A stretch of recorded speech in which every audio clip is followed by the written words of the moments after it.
Review of Guiding Light in Outlander, Blood of My Blood, Season 1, Episode 4. In their desperate attempt to reconnect, Henry and Julia devise two plans. Fortunately, I've never used time travel myself. But even without any personal experience, I believe it's reasonable to imagine that even the most mentally stable of us would find it startling to jump over the centuries. It should come as no surprise, however, that Henry Beecham, who is still suffering from post-war PTSD, is settling into 18th-century Scotland very poorly. He's certainly keeping it a secret. He spends a large portion of Episode 4 skillfully handling Isaac Grant's demand that the clan tenants increase their rents as Clan Grant's new Bladier. But without his wife by his side, Henry is losing his sense of anchor, and the only thing keeping him from acting violently and depressed is the fraying thread of his sanity. We learn more about Henry's precarious mental state in Blood of My Blood Episode 4, A Soldier's Heart. A newlywed Henry and Julia establish their lives together in 20th-century London in a number of flash-forward, scenes strewn throughout the episode. Henry eagerly looks for work at his former solicitor's firm while Julia tries to get a job at a university and massages her growing belly. However, Henry's nightmares and his ongoing rage over the thousands of lives needlessly sacrificed in what is now known as World War I frequently interrupt their joy. He tells his wife that there is something broken in me after one of these episodes since he is so depressed. "Let me and this baby be your guiding light," Julia begs him, taking his hand in hers. Given that Claire is French for clear and bright and serves as a reminder to Henry of the light his family instills in him, they choose to name their unborn child Claire. Finding your light in someone else is problematic, too, because sometimes that person can't be everywhere you need them to be. Alternatively, in Julia's instance, they are taken to a dilapidated Highlands castle and forced to constantly use a hand brush to clean the laird's toilet. However, I'm getting off topic. Even though the mistress claims to have located the English woman, with brown hair and kind eyes, that Henry has been looking for, Una Hayes' brothel is undoubtedly where his light is not. Naturally, this mysterious figure does not resemble Julia at all as she emerges from behind a curtain. Henry, not wanting to be cruel, is disappointed, even disgusted, and urges her to drop the act. She tries to do so at first, but eventually sits down to speak with him. Later, he pays her another visit, admitting that he is urgently looking for his wife and asking merely for a moment's peace. However, Henry's regular trips to Inverness in search of Julia are not well received by Isaac Grant. He asks that Henry boost the price while collecting rent from Grant renters in order to test the devotion of his new Bladier. That goes over about as well as you might think, and one particularly irate renter punches the Sassenach in the face after the other renters accuse Henry of trying to cheat them.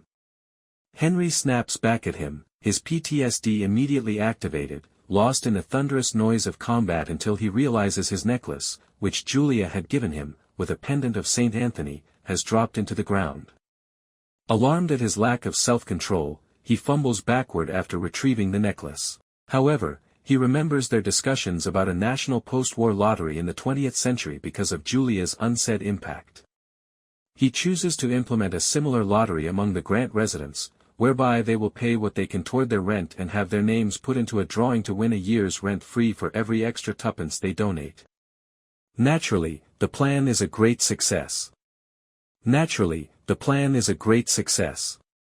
People still enjoy gambling, even in Scotland in the 18th century. Isaac is given more than twice as much money by a triumphant Henry as he would have received from the rent increase.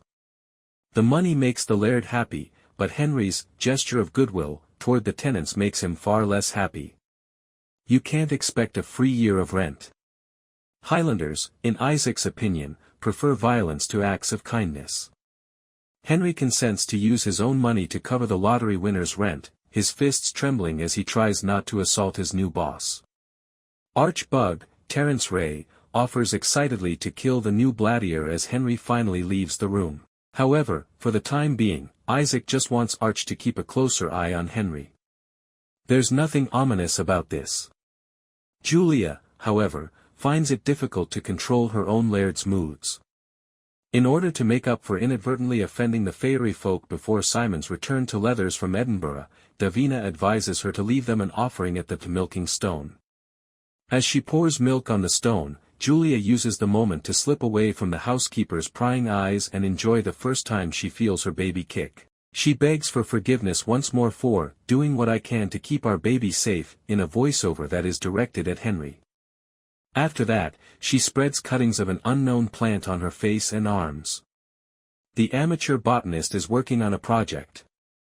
When Simon eventually makes it back to Leathers, he is incensed to find that the Grants, actually, Henry, have informed the Frasers that they have not discovered a good enough cause to stop Ellen Mackenzie and Malcolm Grant from being married. Simon doesn't believe this. If Ellen has waited this long to get married, she must be tarnished goods. When Julia, who has rash stripes all over her skin, shows in to serve him his lamb stew, he is diverted from his annoyance. Brian offers to go with her when Simon, frightened, asks that his English Rose locate an apothecary in the nearby village of Beauly. It turns out that Julia and Brian are good travel companions. One day, their children will also get along well.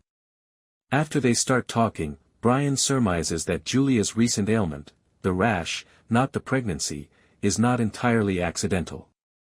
After verbally praising Brian for his attractiveness, Julia, who has her own misgivings about his intentions, queries why he still lives at Leathers despite being past marriageable age. In the end, Brian admits that he had attempted to leave Leathers within the last year but returned because he missed Davina, despite his belief that no woman wants to marry a bastard. He's a mama's boy, and I get that, but like Julia, I think there's more to this. I have suspicions, but I'm not alone. Brian leads the young maidservant to a forest clearing near Castle Leoch after he and Julia stop their wagon halfway to Beauly to continue walking. He accurately identifies her lying after seeing that her rash has gone away. He tells her that he is not a simpleton.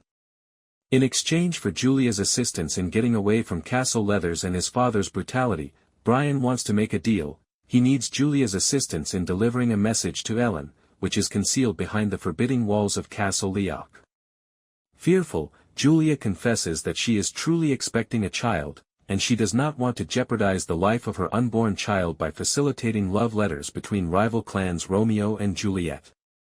As long as she poses as a lost servant and, if needed, enlists the aid of Mrs. Fitz, Murtaugh's aunt, who works as a housekeeper, Brian assures her that she will be safe.